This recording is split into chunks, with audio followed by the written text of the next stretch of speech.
Welcome to the Polymath Polycast. I'm doing a short intro today because during this interview, our Zoom meeting just had terrible issues. I've had plenty of issues with Zoom in the past, but this was probably the worst that I had. We got it kicked out multiple times and had to basically record using a different tool that was audio only. Because of this, only about a third of the video is actually us talking, and a decent amount of that has actually had to be cut, and then the rest of it's audio. So what I'm going to do is put that audio in a visualizer so that when you're watching on YouTube or DTube or whatever platform you're on, that when you're watching PolyInnovator, you can actually see something moving. I don't like just a static image. So just so you know, that's why that's the change there. Hope you enjoy the video. Hello, innovators. I am Dustin Miller, PolyInnovator. Today I'm talking with Justin Handley, the marketing magician at Pirate and Fox. Thank you for joining me on the Polymath Podcast. Thank you. Please say hello to the innovators in the audience. Hi there, everybody. Good to be here. Hello and welcome to the Polymath Polycast interviews and discussions. Well, and you have a depth of knowledge and gained over 20 years of basically every aspect of online marketing, it seems. I have been doing this for a while. Yeah. And we'll delve right into that, as well as talking a little bit about your music background. You can even see the guitars in the background there, which is really awesome. And that's, I still play in a touring band, not right now, obviously, with the but it's actually the birth of my business was from music. I lost a lot of jobs in a row because I would go on tour and, so I'd come back and I'd get a job, and then a couple months later we'd go on tour and I'd lose a job. And and that's actually what inspired me to start a business, was trying to get something that I could, maintain consistently while traveling and also doing other things. Yeah, definitely. And one thing that I remember seeing is that you had to build like a tour bus for your kids and whatnot, so they could have some consistency in your life, right? We still have the bus in New Mexico. It needs it needs a lot. It's a 1979 Greyhound, and it's got a couple of fixes that we need to make to it, but it sits there. It's our glorified storage space these days. We moved to Puerto Rico from New Mexico, and when we moved, the bus is like fully furnished and equipped. I think it even has an alternate set of clothing because there's a lot of stuff we just didn't bring down, Right. because it's a pretty difficult move. So yeah. Okay, bueno. It's interesting because it's the same kind of mindset, though, that consistency aspect. I think that inspired you for it. So one way I like to break the ice, so to speak, is to ask you to share something about yourself that no one knows about you. Share something that no one knows about me.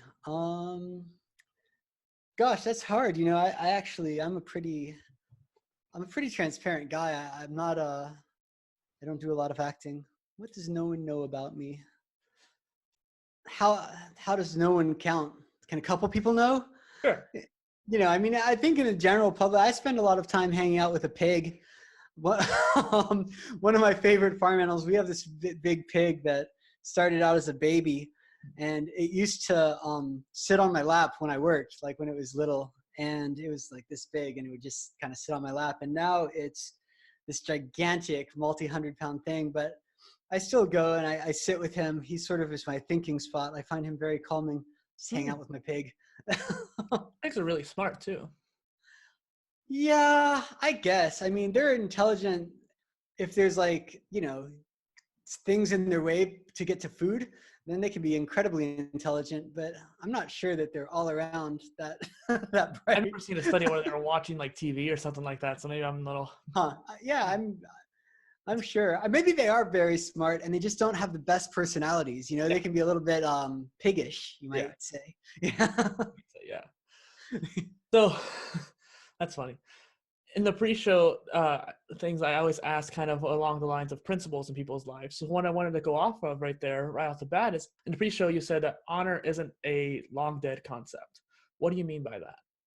Well, I think you had asked about sort of what my guiding principles are, and I run my business and my life very much on the value of the word, which I feel like with where we are in the world and with the progress, and especially right now with, what's been happening over the last couple of years with women's rights and the Me Too, and right now with Black Lives Matter, and there's all of this kind of controversy about people, I feel like a lot of these modern movements, though, devalue what some would consider to be traditional values. And I feel like the concept of honor sometimes gets lumped in there, where it's like, it's not a thing, you know, it's, you want to have contracts. There's not even honor in marriage. You get a prenuptial, like you have everything defined and there's this legal structure. And, you know, on the flip side, and probably I shouldn't ever admit this because, you know, it's ridiculously stupid in some ways, but I've done multi-$100,000 deals on a handshake, Mm. you know, and in fact, I feel like almost all of my really high level business connections start with trust, you know, and then maybe we sign contracts just so it's clear. I think that as I've progressed in life these days, I find myself doing more and more contracts, but less because I don't trust people and more because we're all like forgetful now. And Yeah. so it helps to have it written down so you can be like, oh yeah, we said we'd do that. Well, and understanding the honor behind it, but also the forgetfulness too. Humans do not remember things well. In fact, we later down we might actually talk about kind of growth and learning for personal development, and probably memory is going to come a lot into that. But, you know, I do feel like, for me, it's one of the most important things. I really, you know, with my kids, I try to instill that I kind of don't care what their truth is. I sort of don't care if they disagree with me, but really being truthful and being honest and standing by what you believe is what matters, you know? I feel like I have more respect for people who might be totally against me in the, whatever you call that, sort of political realm of thought, you know, but if they're standing by what they believe, if they really believe something, you know, I feel like there's it's still hugely important, you know. Yeah, definitely. And So especially in the business world, you find a lot of, well, less than completely honorable intentions. You know, yeah. I think also as a marketer, this is a key thing that I believe that's the foundation of how we market. You know, we sell products. Marketing should be easy. You should make something amazing, and then you should tell people about the amazing thing that they need, and they should clearly be able to see that they need the thing because it's amazing, right? That's a super easy process. When marketing is hard is when you make something that's junk, Yeah. and then you try to tell people it's amazing, and you have to put all these tricks and bells and whistles into, you know, but actually if you come from integrity and you build things that are great, and you know, like I can, with a fair degree of certainty, look at your business and be like, yes, if we build you, you know, like a marketing funnel, it's going to generate leads and sales, or no, you're just totally not there yet. And I think that that's, in the business world, that's an example where it's really important, because in sales and marketing is one of the places where honor is deeply lost. You know, I want to sell you a website, so I just tell you whatever I want so that you buy the website, whether or not it's actually what is going to serve you in the long run, you know? Well, and another point to make is too that marketers seem to think they have more power than we actually might have. Like, we can get traffic and leads, but we can't always convince a customer to convert or anything like that. We have the power to influence in a way, and like you said, also get the idea out there. That's our job, is to be able to convey, hey, this is a thing, you should check it out. But I was talking with Mark Schaefer the other day, and he was talking about how 2/3 of our marketing are happening without us as businesses.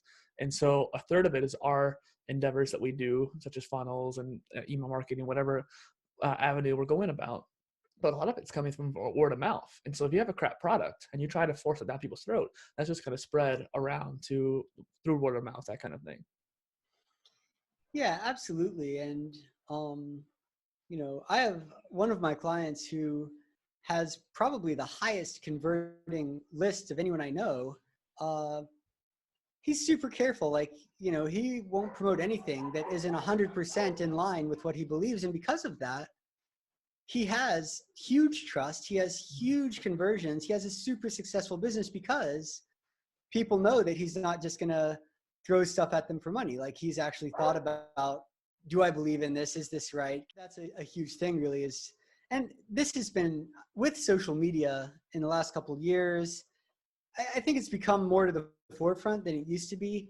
Everyone knows these days that transparency is more and more critical. Like, because when you hide and somebody finds out that you're hiding something, the level of attack that you can go under now is much more significant than it was 5 years ago, or 10 years ago. And especially before the internet, I mean, you could really just pull one over on a customer, and like the only people that would ever hear were their direct friends, and these days it's not like that now. And so I think that culturally it's kind of great for business, because the ability for people to talk negatively about you so rapidly, makes you think twice before you do something that's questionable.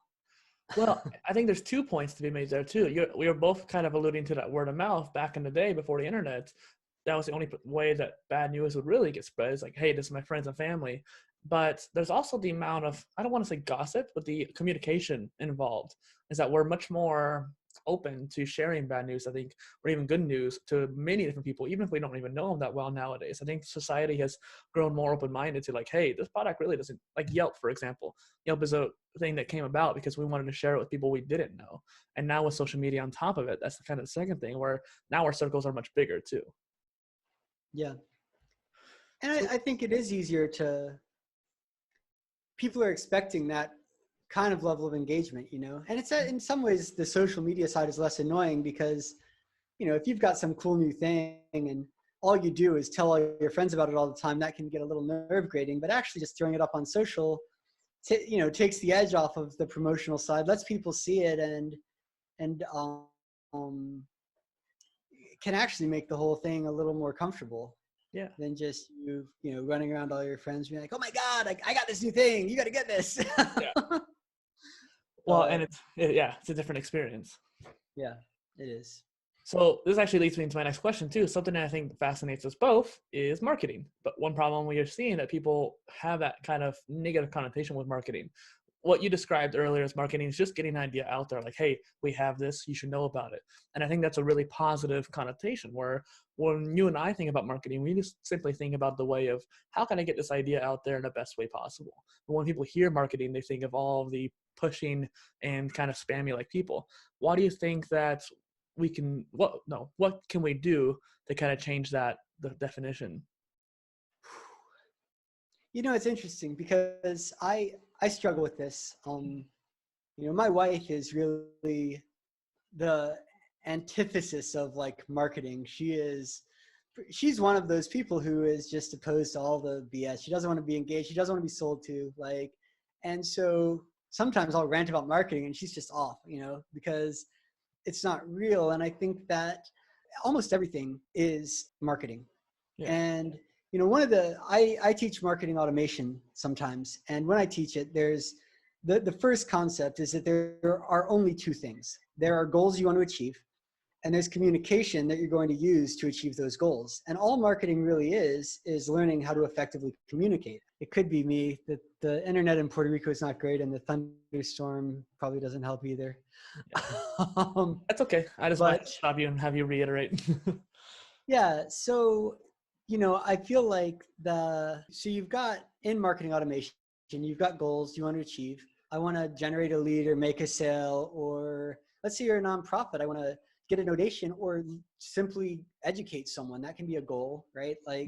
And then you've got the communication that helps you achieve those goals. And it's the same if you're, trying to get a date. I mean, if you want to ask someone out on a date, you have a goal to go on a date with them, and you're going to communicate with them to achieve that goal. Like, you're going to ask them out and probably try to position yourself in the best light you can, right? And it's the same for almost everything that we do in life. I mean, in fact, if you break it down in reverse, it's like our lives are basically an act of marketing. We're out there communicating, trying to achieve goals. It's not that different. And I think that massive corporations and Main Street advertising agencies, like the big guys, have tainted people, because we have been sold over the last couple of decades a load of junk.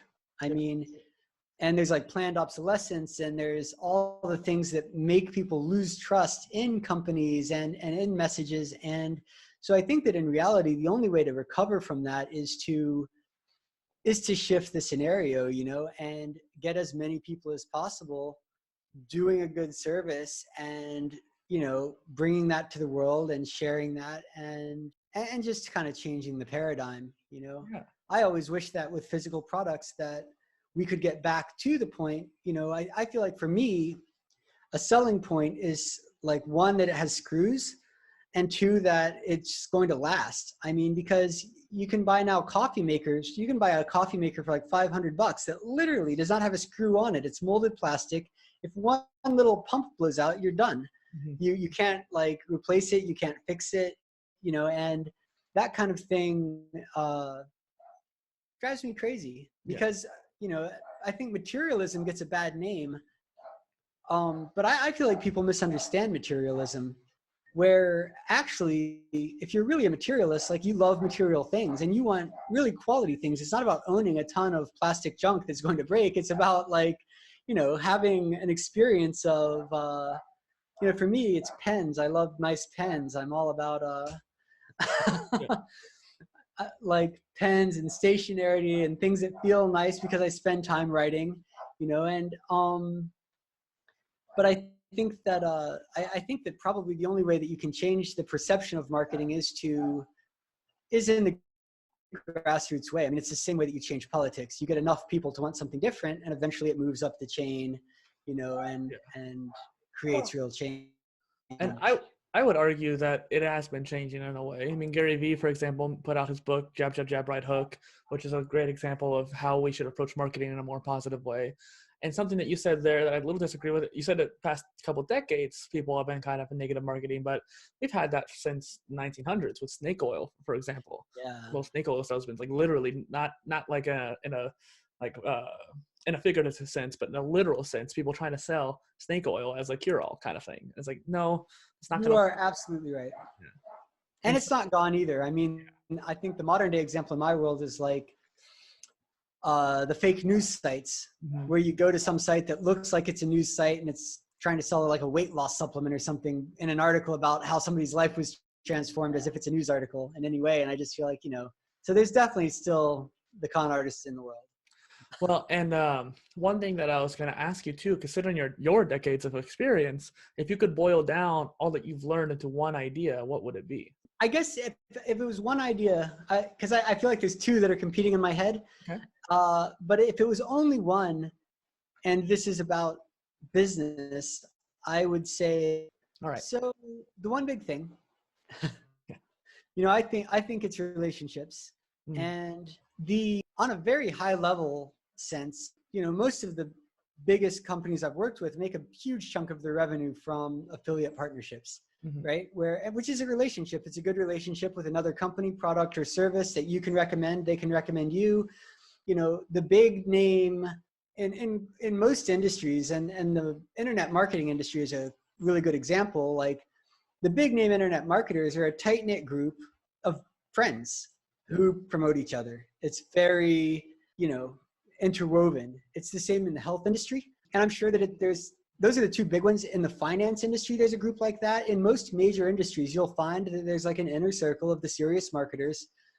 And the reality is that while some of that relationship is based on money, the other part of that is based on a relationship with people and being a good person. And the relationships come back in business to a lot of things. Because the other thing I was going to say was build great things. That would be my second choice. If you only had one, I would go for relationships, but if you have two, I would go for relationships and build great things, because the relationship relies on that too. Like you were saying, you're going to lose the relationship if you make a best friend and then they hire you to do something and you just do a really shoddy job. It's going to strain that relationship. Right. And so like, first of all, building things, and part of that's being of service. And in a lot of ways, I think that's how to shift the mindset about marketing, is to always think, how can I be of service, right? It's not, how can I sell you this thing, but how can I help you, right?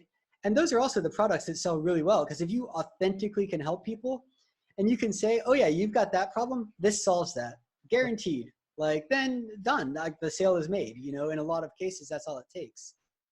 That doesn't apply to things, I struggle a little more with, even selling our own music. I find that harder, because does it solve a problem?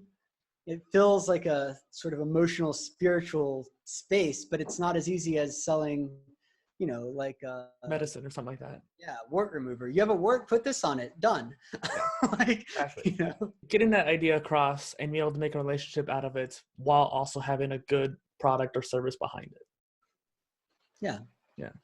I like that. And it's interesting too, because what you're saying there, Justin, is more about getting that idea across as well. And on this podcast, I've tried to gear it more towards just interdisciplinary people. What I found is I've getting a lot of entrepreneurs and marketers like yourself on the show, because the way that you guys think, we think, because I consider myself a marketer as well, the way we think is a way of just conveying information. We're almost the people who are out there giving those ideas out to people, giving the chance for change. Marketers are the key for innovative thought, I would say. I think it's also a natural path for really creative people to end up as an entrepreneur, because I think that with people who have a diversity of interests and are trying to do a lot of things, thinking about having a singular job for decades. And I mean, even among mainstream culture, that's getting less and less common these days, is being like the company guy, and just being there for your career from 20 to you retire. Like I said, I'm a musician. I identify as a musician more than I identify as a business owner, even though I probably spend more time these days on business than I do on music. So even though I spend more time on business than music right now in my life, the driving factor of business was always for me to be able, I'm in my mid 40s, and at this point in life, I still play in a band that plays gigs, it plays our own original music. And that makes me rare in my age group, because by this time, most people who played in bands when they were 20 have given up on that, or they've, the very few have made success. And I think that in a lot of ways, the person who is a generalist is trying to, we're like fixers, you want to fix everything. And so you start doing this, and you want to do this, and so you learn that, and then you want to do this and you learn that, and it's a little bit all over the place. But ultimately, by doing that, I think one of the natural endpoints is that when you think about, well, I need to fix problems in my life, one of the things that can fix a lot of problems is controlling your time, controlling your financial situation, controlling your ability to move around the planet, and it becomes something that's there. And one of the reasons I got into marketing and I can't think of a good example of another remote job actually, but I'm sure there's lots of them like that. Yeah, is also that I wanted to bring that back. I was like, well, if I learn to sell things, then I'm going to be able to sell more of my music, right? And that makes it more likely that I will be able to maintain that career and maintain that as a lifestyle choice, whereas if I spent all my time focused on just writing code, then you get more of a split. And so I think that when you look at the root of it too, with a lot of people that have a lot of different areas of interest, it's often not as different as you think. I mean, it's an ecosystem. You're a person. It's all just a natural flow of things. I also live on a farm, and we have a lot of animals. And I've got kind of environmental activism as a main thing that I focus on. And, all of these, for me though, they aren't really separate. They all serve each other, Working in business allows me to, it's what bought the farm in the first place, right? It's what allowed me to get a mortgage and get the farm that I live on. It's, it's what keeps the music going, and it's all sort of tied together. Yeah, I think what you're saying there too is that a lot of people, including how you might even initially think, that when you're becoming more of a generalist, when you have that more interdisciplinary interests in many different areas, you're going to seem kind of unfocused. You're going to seem kind of distracted by certain things. But as you said very astutely, is that over time it starts to click more. Certain things start to come together. And marketing, for example, is one of those areas that really does come together, especially when you want to sell stuff or be able to market yourself. Like, hey, I want to buy this house, but I know you have tons of other people willing to buy it too. This is why I'd be your better client, or not client, but buyer for this house, that kind of thing. It's marketing yourself as well. And considering all the roles you've assumed at all your companies and even the farmhouse and family life, I'm sure you must have had some unique mental structure to organize your personas at work and at play. What do you do to keep yourself cohesive? Well, for one, I think maintaining barriers is important, especially for working from home with a family and kids.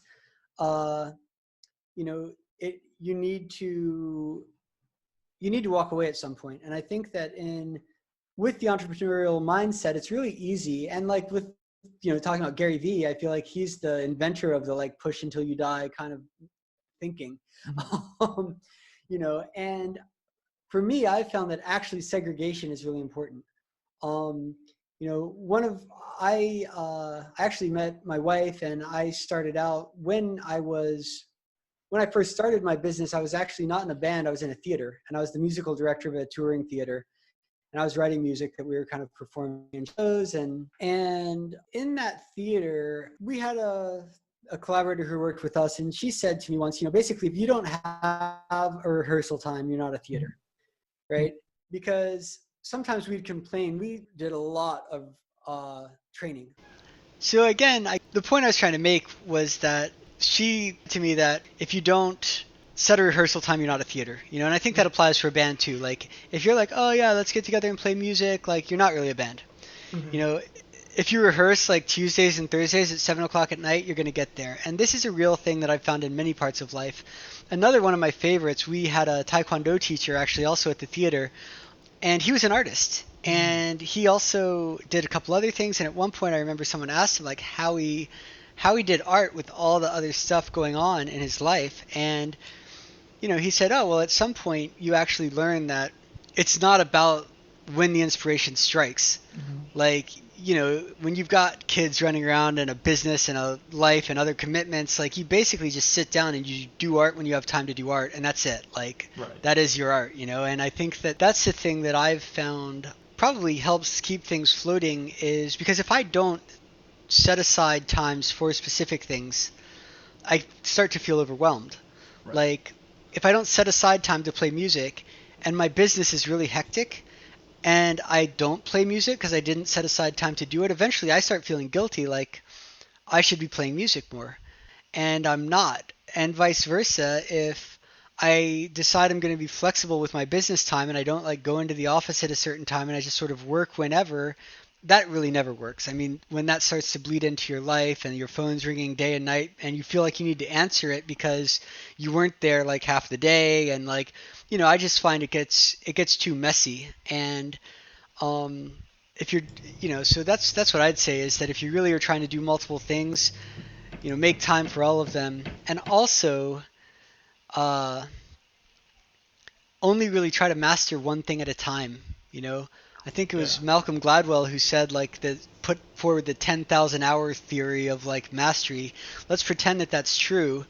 Um, I've found it. I used to be much more all over the place, where I'd try to do 10 things at once and progress. I find that these days it's much easier if I just pick a thing and I get it to a point where I have a certain level of mastery, and then I move on to another thing and start from scratch. It actually goes faster than trying to take 10 things in parallel and get to a certain level of mastery with them. Yeah. Well, and it's interesting that you say that because a lot of the times when I'm talking to people on the show, this is something that comes up a lot. And one example I kind of made of it is that a polymath is someone who's, I wouldn't even say master, but just heavily skilled in many areas. So at least journeyman level, at a high skill level, and that kind of thing. So when you become a polymath, there's two ways of going about it. You have the approach that you were mentioning earlier, where you're trying to do 10 things at once and you're building them all up at the same time. And a lot of people think that's impossible. If you do that many things, if you're that unfocused, it won't be accomplished. I do think that to a degree it could happen. It could happen, but you have to be very strategic in your approach. And I honestly do agree with you that it's actually better to micro focus on one thing and get better at that and move it on along over time. The 10,000 hour rule is hit or miss. I mean, depending on your innate talents as well as how much dedicated practice and the quality of that dedicated practice, it could be closer to 8,000 or something like that. Because a lot of times people can get a skill much quicker depending on that kind of person's mindset, you know? Yeah, and I think you absolutely can master a lot of things by doing them simultaneously. I just think that, you know, you'll do it faster if you focus on Yeah. one thing at a time, because when you immerse yourself fully in something, and interestingly enough, I also do write code, and it's one of the clearest examples for me. If I am on a roll, I can sit and I can like work through code issues with real clarity.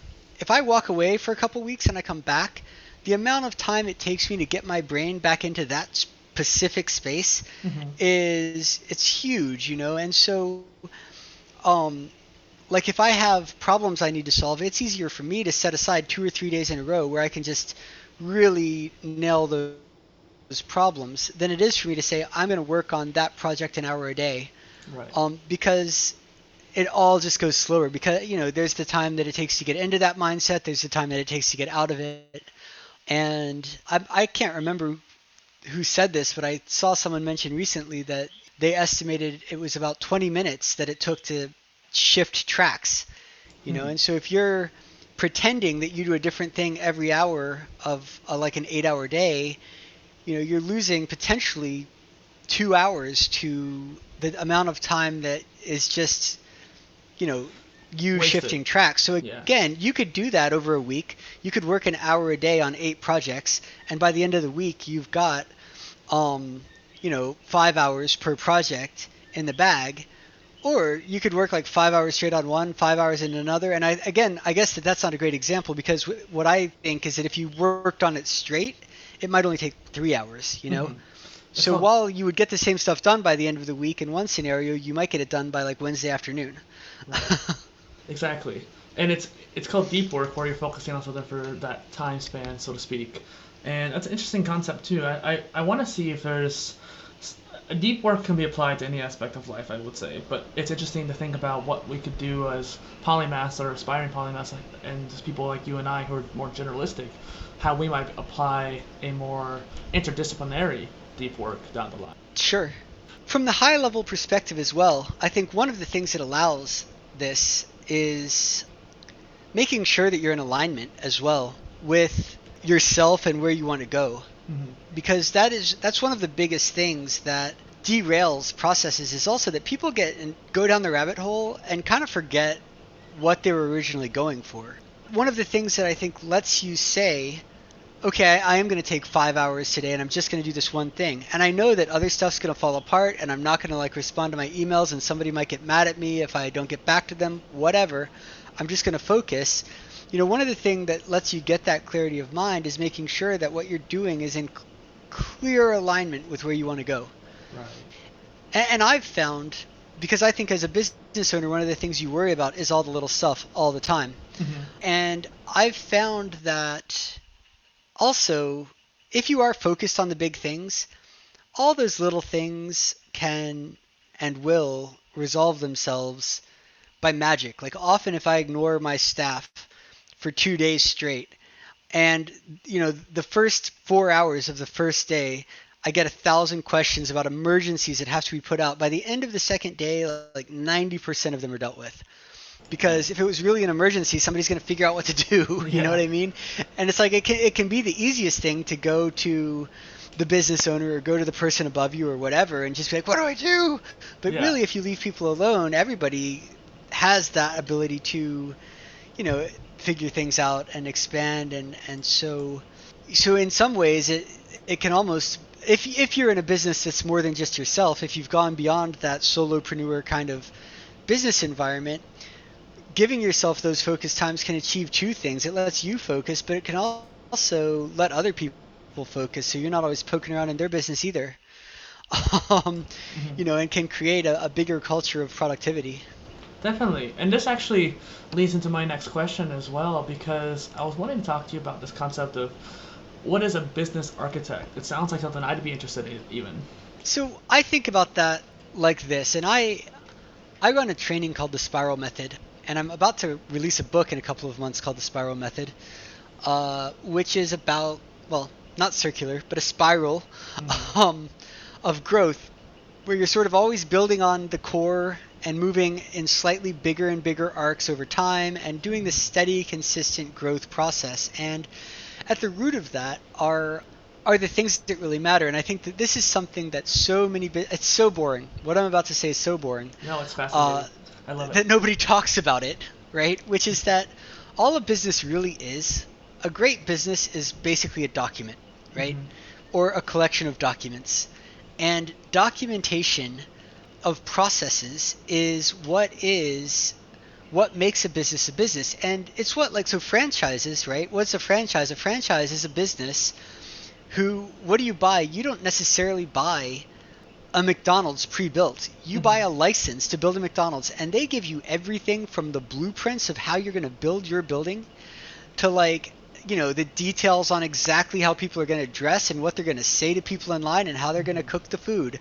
Like, it is, and that's what lets it be a huge business, Right. as opposed to like your little restaurant where you're the cook and you're an awesome cook and you just cook from the seat of your pants every day of your life, and you're never going to make more money than the number of seats your restaurant can sell Right. in one day. Like, you might be able to raise your prices a little, you might be able to increment your income over time slightly, but in reality, you don't have that potential for growth. And so when I think about architecting a business, there's the combination of documentation and of automation these days, of the ability to look ahead of time and design the process. I mean, we do another training called the Customer Experience Lab, and that one's more about architecting exactly what someone experiences, thinking about who you're serving, right?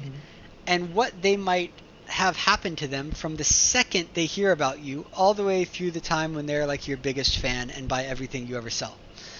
And what are the steps that happens, and not just like, not just like what email autoresponder am I going to send them, but what else are they doing? Where are they traveling? Who are they talking to? How might you come up, going back to the idea of like social media and references and positive and negative rumors, right? What rumors might they hear about you? Where might they hear those rumors? Like, what sites do they hang out on? What blogs do they read? What forums are they on? What are the impressions on those places of your business? And looking at that whole customer journey. And so the idea of being a business architect is, I think, starting from the plan. Right. Because really, the plan, if you go to sell your business, let's say that you're a solopreneur, okay? And your business is you consulting, you can't sell, right? Unless you sell yourself with your business, because it relies on you consulting. Now, let's say you're a solopreneur and you've clearly written down exactly the methodology that you use to consult your clients and the different paths you can take in a consulting interview and where you find the right clients for your consulting business and what ads you run to get those consultants. Now you've got a business you can sell. What you're selling is not a consulting business, it's a document about how to run a consulting business. And the other side of the documents is maybe any contracts that your business owns, so other documents that state, oh, well, we have a relationship with these guys. But what you're really selling is fundamentally a stack of paper, or these days a folder of like Google Docs. Right. Not anything else, because a consulting business might not have an office. It might not have, you're not going to give them your laptop. You're not going to give them your cell phone. Like, all the assets that are what you run your business with aren't actually what's on the table. And so that's where I like to think is like, well, let's start from there, because I wasted years, maybe decades, as a business owner, doing whatever I thought was the best idea, right? And just chasing the dollar, being like, oh, there's money there, I'll do that. Oh, look, there's money there, I'll do that. Oh, hey, I can do that, And also being a person who is interested in learning new skills and likes to do things, it's even worse. Yeah. Because then you see things that you don't even do, and you're like, but I could do that. Yeah, I'll do that. I could do that. Exactly. When it's a solopreneur as well, and it's interesting you may say that. I'm not chasing after a dollar, but I've seen myself do that though with a lot of endeavors I've done for PolyInnovator, where I want to do that too. I want to do that too. Yeah, or somebody says like, so let's say I started out building websites.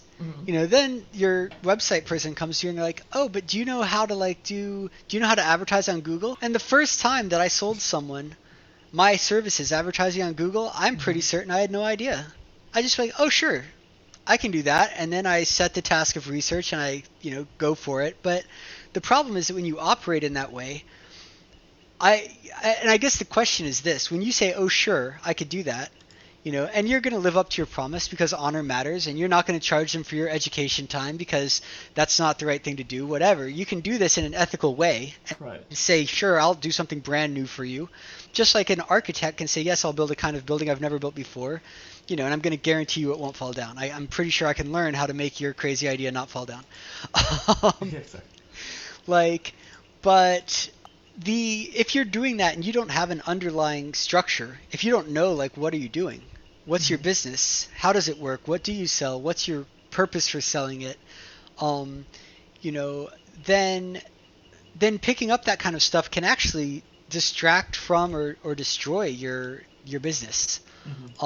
Knowing when to say no, like, no, that's not what we do. Right. Go somewhere else. This is what we do, you know. And so in my case, I mean, it's not a great example because that is something that we now do. We manage ads for people, and because our core business is helping people communicate their messaging, right? So we're not really limited. We do almost anything that helps people communicate with their audiences and get their message out there. That's what being an agency, being a media company is about, is getting messages out. And on the internet especially, the ways that you can do that change every day. But knowing that that's what you do, I think, is also important, so that when a client who you're getting the message out there for says, hey, can you also, can you do accounting? You're like, no. we don't do accounting. Like, are you a lawyer? No, I'm not a lawyer. Are you, can you help me find a building for my business? No, that's not what I do. Like, I help you get your message out. You deal with the rest of it. So, Justin, it seems like what you're saying there is, like, again, that kind of idea of micro focus and just focusing on what you can do in the sense of, like, hey, I can't offer these products and services, even if they're similar.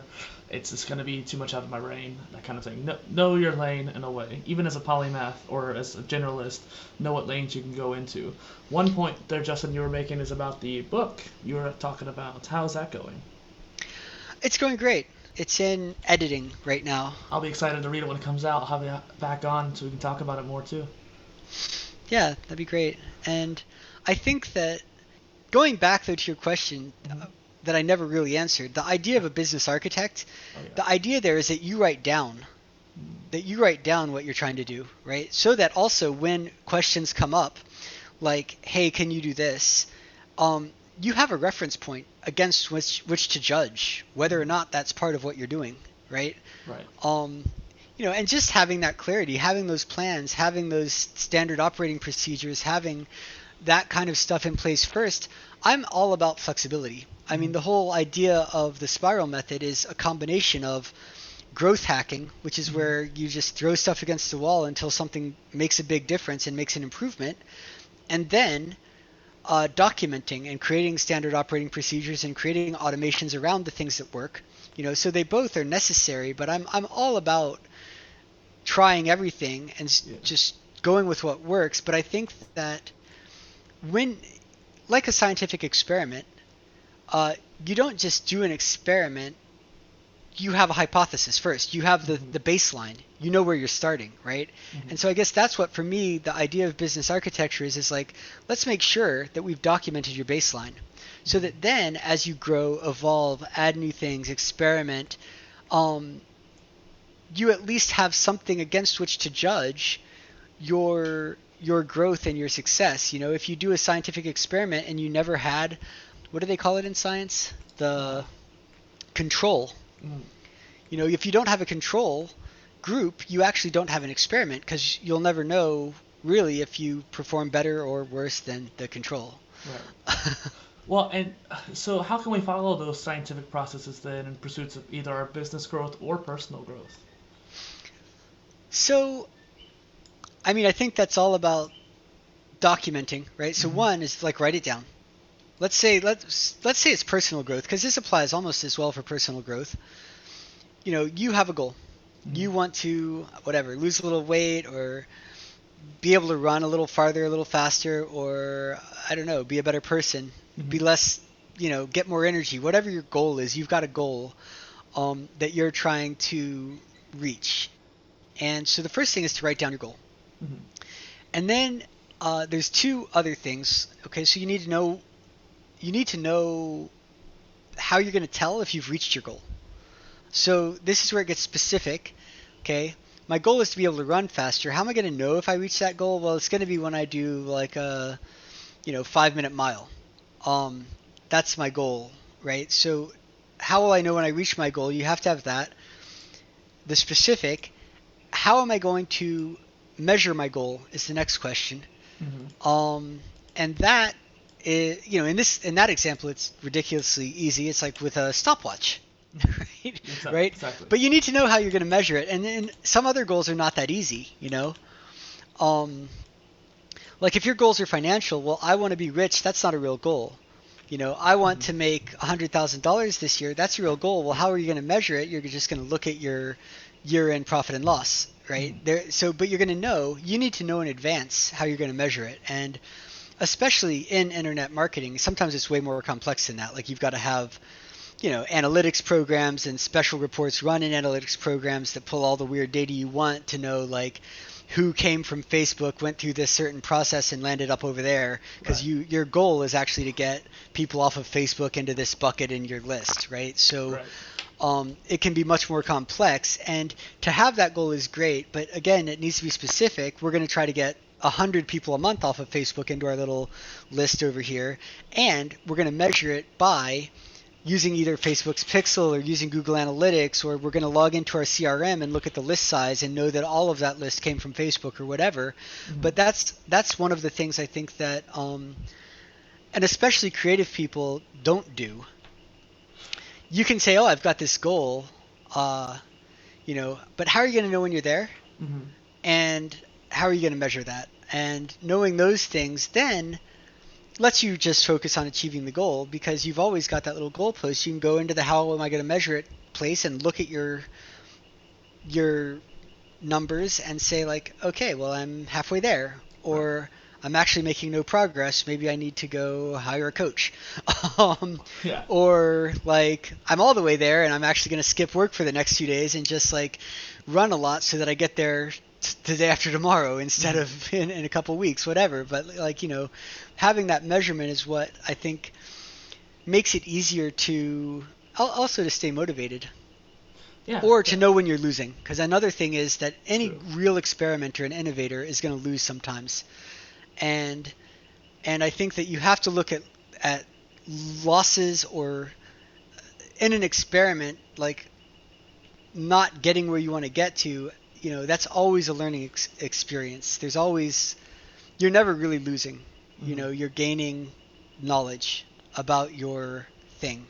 Yeah. Um, if you're a musician and you want to be a rock star and you play a gig and it's terrible, like that is a learning experience, because what you need to do is look at why was that gig terrible, right? Mm-hmm. And what can I learn from that so that the next one will be less terrible? Was it the place? Was it the audience? Was it that I didn't practice enough? Was it, you know, what was it? And now we've learned something. We've either learned something about where we belong, or who our target audience should be, or about ourselves, which is that do we really want it bad enough if we're not practicing hard enough to be good? Like what have we just learned from a failure? Because that's also definitely a huge one. Definitely. I agree. And my principle in life, we talked about principles earlier, is balance. And so one thing that you kept alluding to there is even if we have the bigger picture and we know where we want to go, we got to know how we're going to get there. We got to know the data, the nitty gritty, the micro topics and details. And so you have to have the balance between the macro and the micro in order to be successful. Yeah, for sure. So we both are in the mindset of making progress towards growth. So tell me what you've created then in order to accomplish that. What I've created in order to accomplish growth. Mm-hmm. I mean, for interestingly enough, I think that for myself, but also in my business, where with the release of the spiral method, we've actually just pivoted in our business big time. Mm. Um, and are moving away from services and much more into training and collaboration. Mm-hmm. So instead of you paying me to sell your stuff or to help you market your materials, we're trying to either train you to get yourself up to speed, right? Uh-huh. So that you have the foundational skills to do your own work, or once you're at a certain level, to collaborate with us so that we don't charge you anything.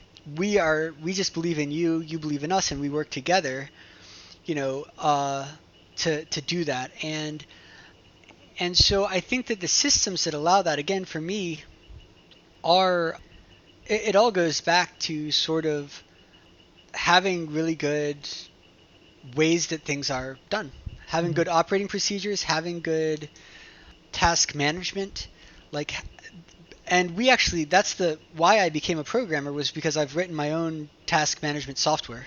Wow, that's cool. And it's not public yet, and it may never be, because it's pretty specific to our business and our industry. Maybe one day I'll be able to abstract it out so that, lots of people can benefit from it, but that was never my primary goal. I mean, that's how But Trello started, was that it used to be an internal thing and then evolved out. yeah, and I think that it happens where, I've got a mindset, and there's not software in the world that does it. So for what I've done is I've actually built a piece of software that just matches my mindset. And because actually, to get things done and to grow, I find the hardest thing, and especially when you're trying to grow a lot of things at once, right? So what do I do now?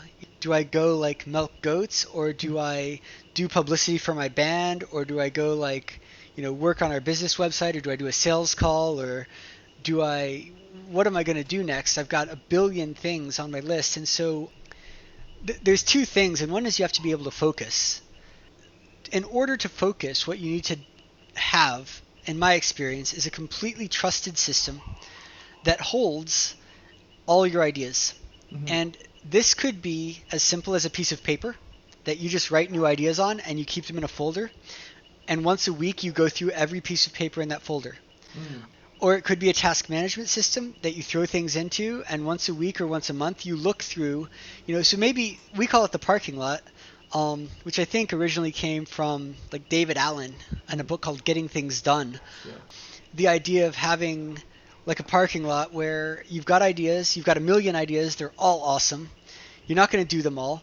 So you just throw them in a parking lot. And so I think the thing that has enabled the most is having that parking lot and religiously checking it. Because if you throw stuff there and you don't have a system for looking at what you threw there on a regular basis, you stop trusting it. And you have to trust it. Because if you trust it, you can just safely throw your ideas there and then carry on with your focus.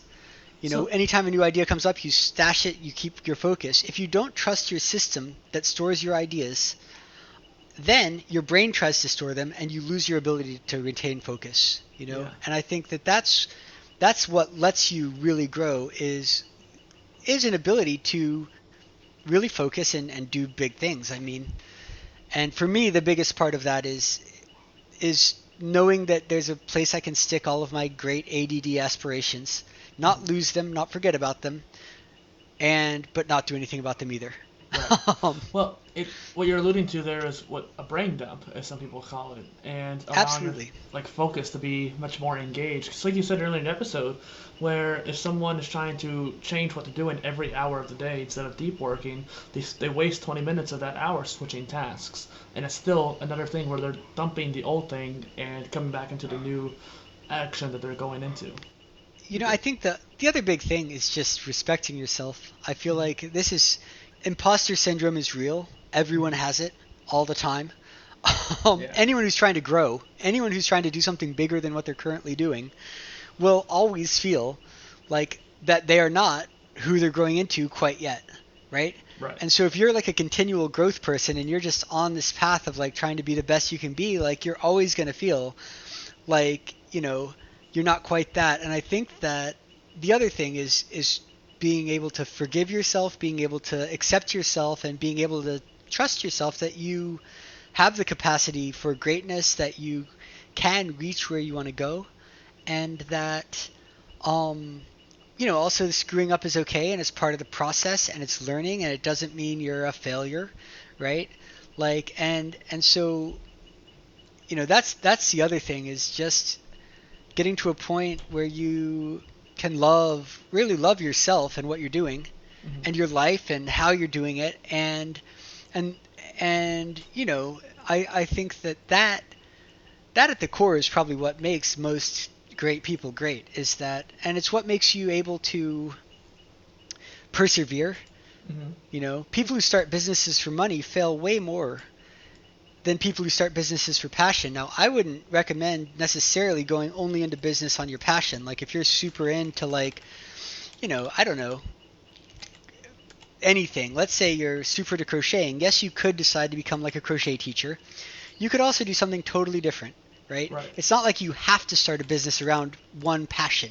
However, caring about what your business is makes or breaks it, because if it's just about money, at some point business will become hard and it will try to like break your soul, and you will give up because money's not worth it, right? And so that's I think, finding that trust in yourself, and also that spark of like, yeah, I care about this enough, I really want to do this. And for me, interestingly, in marketing, I've found that over time, because I think when I first started, it was just about money. I just was, I just wanted to play music, and I just wanted to eat too. Yeah, definitely. Music wasn't paying the bills, so I did something else. But over time, for me, it's about people. It's about businesses that I help, and watching transformation happen. And it's, and I can feel really good about that. And to the point where sometimes I stay up until 2 in the morning if somebody's having a disaster, just helping them, and because I want them to see the success. I want them to see the other side, and there's a really good feeling in that. Definitely. Now, that ends relatively abruptly there. Perfect finish with Justin. I do think that usually I try to ask, like, hey, where can people find you? What can people do as a call to action? But due to the technical difficulties we face in this episode, that I don't think we got a chance to do so. I do like how he finished there, so I'm glad. I think as a call to action there too, it would be to make sure you're focusing on one thing and getting it done, no matter if you're a polymath or not. I just even made a micro polycast recently about the whole idea of macro and micro focus. Settle down into one idea and try to maximize it, then move on to the next one, regardless if you're multi-potentialite or polymath or not.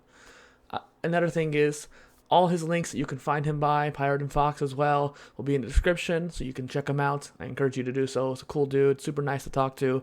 I wish we didn't have tech issues, but it was like raining, and you could almost hear the frogs in the background. So it's awesome. Thank you for listening. Bye.